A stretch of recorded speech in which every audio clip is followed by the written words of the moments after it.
మాజీ MP Sai Reddy route మార్చారా? ఆదుకుంటుందనుకున్న BJP మొహం చాటేసిందా? Congress party పైన ఆశలు పెట్టుకున్నారా? పవన్ కళ్యాణ్ స్నేహం కోసం ఎదురు చూస్తున్నారా?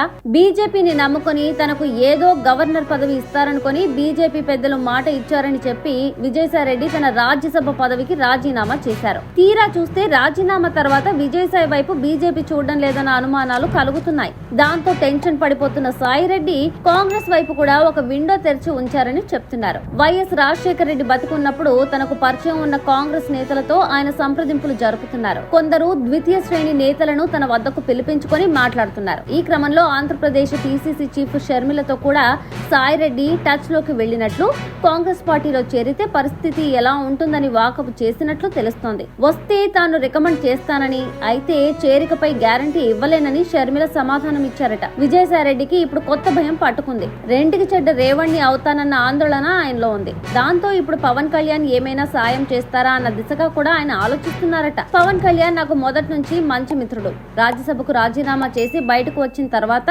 విజయసాయిరెడ్డి అన్న మాటలు ఇవి. ఇదేమిటి, నిన్నటిదాకా ఆయన బాస్ మాజీ సీఎం జగన్ నిత్యం పవర్ స్టార్ ను విమర్శించేవారు కదా, ఇప్పుడేంటి విజయసాయి అందుకు రివర్స్ లో మాట్లాడుతున్నారేంటని ఎవరైనా అనుకోవచ్చు.